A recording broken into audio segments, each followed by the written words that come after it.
Half an hour from Brighton, next to the beautiful Leonardslee gardens, I had the great pleasure to be part of UK's first Pinotage harvest. Thanks to the perseverance of a Mannings Heath estate, partially possible because of the climate change, this experimental vineyard, planted only 2 years ago, will produce an estimated 300 bottles of Pinotage in less than a year, the first ever made in UK.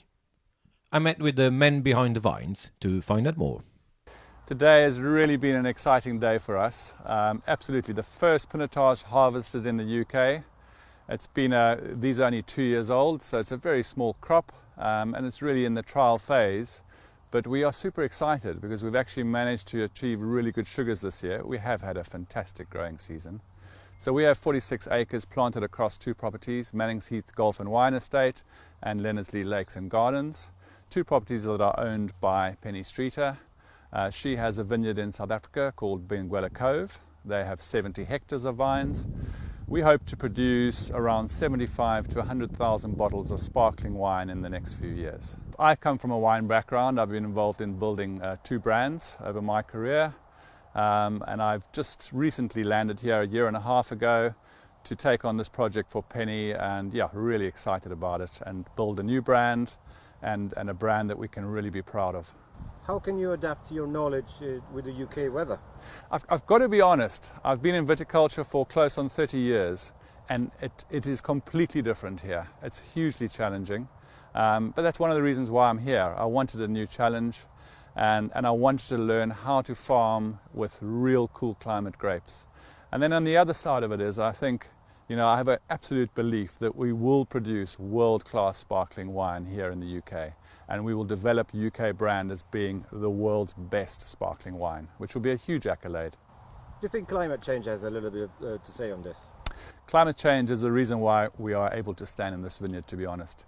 We have had 1.5 degree increase in temperature over the last 100 years, and this has enabled us to farm grapes that need an average growing temperature of around 15 degrees Celsius to grow. And the last 20 years have really shown us that, and the proof is behind us. The grapes are beautiful and we're getting more and more of these warm seasons, which are idyllic growing conditions for vines.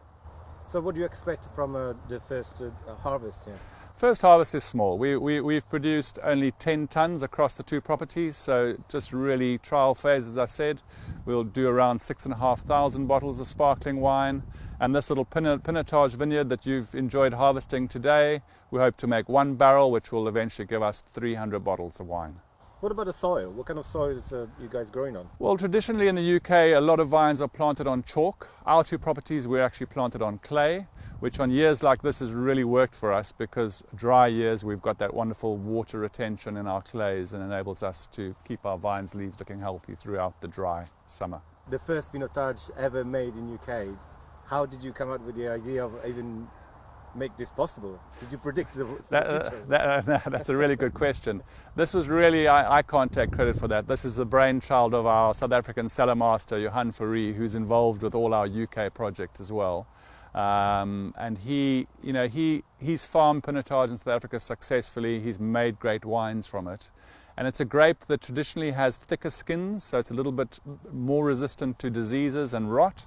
It's also a grape, and this is the key thing, that ripens really quickly and gathers its sugars. So most red grapes would only be ripe at the end of October, and you're sure to be hit by late or early frosts. And as you know, the climate really deteriorates and the weather, lots of rain and cold. So we're able to harvest at optimum ripeness early in October. So that's ultimately what we believed in, and today's proof of that. We're harvesting our red at 23 bulling on the 8th of October. So for what you said, the Pinotage is the perfect grape for UK weather. Let's wait and see how the wine turns out. I hope to invite you back next year and we'll have a little taste of that Pinotage. As I said, it's still very much a trial for us. If this works, we'll certainly be planting a little bit more. Fantastic. And apart from the Pinotage, what are you guys doing? So it's just the 3 sparkling, we really are here. Our predominant business is in sparkling wine. So we've got Chardonnay, Pinot Noir and Pinot Meunier planted across the 2 properties. Can you compete with Italian and France? Absolutely, no doubt about that.